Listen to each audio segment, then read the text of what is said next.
Welcome students. Here in this class we will see what pleiotropy is. In the previous class we have seen that is in variations from Mendel, that is incomplete dominance, complete dominance. We have also seen what is multiple allelism, that is there will be more than two alleles which will be controlling one character, more than two alleles which will be controlling one character. Then now we will see another process, that is pleiotropy. Pleiotropy. Here in this now what happens is, up till now according to Mendel's principle, we were seeing that one gene was controlling one character. One gene was controlling one character only. One gene was controlling one character only, that is one gene, one character. It controls only, this gene controls only this character. This controls only this character. Now what we have learned is one gene can control more than one character. One gene can control more than one character. Till now we were discussing only one gene was able to control one character. Now after some times, after certain research, we are able to know that the one gene, a single gene, can control more than one characters. A single gene can control more than one character. So that is called as pleiotropy. That is controlling of more than one character by a gene. What is pleiotropy? Controlling of more than one character by a single gene. Controlling of more than one character by a single gene. It is called as pleiotropy. It is called as pleiotropy. And those genes are called as pleiotropic genes. Genes which control more than one character, those are called as pleiotropic genes, and that phenomenon is called as pleiotropy. The phenomenon is called as pleiotropy. Example, we see this in human hemoglobin. In our body, hemoglobin is there, RBC is there. Inside that RBC, hemoglobin is present. Hemoglobin is present. In hemoglobin, he means iron, globin is protein. In hemoglobin, he means iron part is there, and globin is, it is a protein. And that protein, the protein of hemoglobin, it consists of 4 polypeptide chains. It consists of 4 polypeptide chains. Hemoglobin, that is hemoglobin in human organisms, it will be in hemoglobin, two things are there. One is iron is present, and along with iron, protein is also present. So how are proteins formed? We know how proteins are formed. Proteins are formed by combining, that is different amino acids joined together with the help of polypeptide chains. Here amino in proteins, how are proteins formed? Different amino acids are joined by peptide chain, chains. So for example, this is one amino acid, this is another, this is another. So one and one are joined by this peptide chain. So this is called as protein. This is called as proteins. Amino acids joined together by proteins. So here in hemoglobin now, we find 4 polypeptide chains. Out of that 4 polypeptide chains, 2 are alpha polypeptide chains and 2 are beta polypeptide chains. In hemoglobin, in one molecule of hemoglobin, we find 4 polypeptide chains. Out of that 4, 2 are alpha polypeptide and 2 are beta polypeptide chains. Okay, so now here let us see this one. Normal hemoglobin chain. Hemoglobin chain is made up of, globin chain is made up of amino acids. These are the amino acids joined together by polypeptide chain. Okay, so amino acids by joined together by polypeptide chain. So combinations of amino acids make different proteins. Different combinations of amino acids makes different protein. In this normal hemoglobin beta chain, so we said 2 alpha chains are there, 2 beta chains are there. So let us see this beta chain. In this beta chain, normal person's hemoglobin, the beta chain of normal person, beta hemoglobin, that is beta hemoglobin chain of normal person. So at first amino acid will be valine, second amino acid will be histine, third amino acid will be leucine, fourth amino acid will be threonine, fifth will be proline. So this is first amino acid, this is second amino acid, this is third amino acid, this is fourth amino acid, this is fifth amino acid, this is sixth one, this is seventh one. So like this a chain will be formed. So this is the sequence of amino acids. This is the sequence of amino acid in normal beta hemoglobin chain. Normal beta hemoglobin, that is peptide chain. Normal beta peptide chain, that is peptide in hemoglobin. Normal. We said 2 beta chains are there now. So one chain.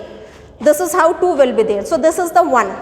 The sequence of amino acid is first valine will be there, second histine will be there, third leucine will be there, fourth threonine will be there, fifth is proline, sixth is glutamic acid, seventh is also glutamic acid or whatever. So what happens is, this is the normal chain in normal human beings. For example, if a person is suffering from a disorder that is sickle cell anemia. Which disorder? Sickle cell anemia. That is, here in this na the shape of the RBC will become sickle like. The person who suffers from this disorder, that is sickle cell anemia, the RBC of that person will be of sickle shape. The RBC will be of sickle shape. Normally the shape of RBC in normal persons. Okay, before going to this, let us see. This is the normal sequence of polypeptide amino acids, sequence of amino acid for beta polypeptide chain. But here, the person who is suffering from sickle cell anemia, what happens is, here at the sixth amino acid, which is glutamic acid, this glutamic acid will be replaced by another amino acid. Sequence के हिसाब से 6 पे कौन सा amino acid रहना चाहिए था? It should have been glutamic acid. According to the normal sequence, glutamic acid should have been the 6th amino acid. If we go with this in this order, so glutamic acid should have been the 6th amino acid. So the person, this is the normal chain for normal person. The person who is suffering from sickle cell anemia disorder. So first it will have valine only, second will be histine only, third will be leucine only, fourth will be threonine only, fifth will be proline. Till here it will be the same. Now on sixth, instead of glutamic acid, that glutamic acid is replaced by valine. Due to a mutation. Which mutation? Point mutation, because only at one point, just single point, the change is occurring. At just single point, the change is occurring. So that is why it is called as point mutation. At which point mutation is taking? Sixth. At the sixth sequence, the sixth amino acid, which is which should have been glutamic acid, it is replaced by another amino acid. Here which is replaced by which one? Valine. Here it should have been glutamic acid at 6th position. But instead of glutamic acid, because of this point mutation, the glutamic acid is replaced by valine. So instead, in the place of glutamic acid, which amino acid has came? Valine. Because of this change in the sequence, change in the amino acid, ये sequence में change हो गया. The sequence have been changed now. So because of this change in the sequence, change of amino acid or in the sequence, two changes can take place. Because of this change, because of this replacement of glutamic acid with another amino acid, there can be two changes. What can be? Structure of hemoglobin can change. Because of this change, whatever the structure, for example, if the structure was this one earlier, now the structure will change to like this. Because of the change in the position, because of this change in the sequence, the structure of hemoglobin can be changed, or else because of this change in sequence, two things can happen. One is structure of hemoglobin can be changed, or another is shape of RBC can be changed. With the change in the sequence, two things can happen. One is hemoglobin shape can be changed, or another shape of RBC can be changed. Shape of RBC can be changed. So here, and this in RBC shape, if we see from the side, it is biconcave. From the side, if we see the RBCs are biconcave. Okay, if we see from the top, the RBCs are disc shape.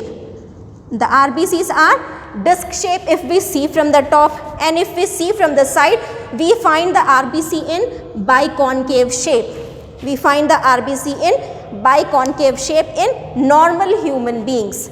In normal human beings, if we see this RBC from top, the RBC will be disc shape, and if we see RBC from the side, the RBC will be biconcave shape. But with the change in the sequence, the shape of RBC has changed. Now, instead of this shape, the RBC will be appearing as this shape, sickle shape. The RBC will be with shape? Sickle shape. Sickle, we know now where we use in the agriculture for cutting, we use sickle. So the shape of this RBC will change to sickle shape. Because of the change in shape, the RBC will not be able to absorb that much of oxygen. What? Because the main function of RBC is to absorb the oxygen. The main function of RBC is, that is hemoglobin, is to transport oxygen. Because of this shape, maximum oxygen can be transported by hemoglobin. But with the change in shape, why this change in shape has taken place? Because of the mutation. Because of the mutation, there is change in the sequence, and this disorder is called as sickle cell anemia. What it is called as? Sickle cell anemia. In the sickle cell anemia, the sixth position of glutamic acid, that is sixth glutamic acid, which is at sixth position, gets replaced by another amino acid. Because of this, there will be change in the shape of RBC. So if earlier with this shape, if RBC used to transport 100% oxygen in normal human beings, if this is the shape of the RBC, 100% oxygen can be transported. But the person where the shape of the RBC is this, only 30% RBC will be transported. Only 30% RBC, that is oxygen, not RBC, 30% oxygen will be transported. When less oxygen, less energy. Less energy means efficiency of the person will be decreased, and it causes so many complications. So here, because of just one mutation, the sequence has changed. The sequence has changed. So this is how we see the sickle cell anemia. Here, just because of one mutation, a gene which was controlling one character. So one gene controls more than one character. So one character was the shape of the RBC. So now because of this mutation, the shape of the RBC has been changed, and that is the another thing. Now in the next class we will take up this chromosomal theory of inheritance. In the next class we will take up chromosomal theory of inheritance.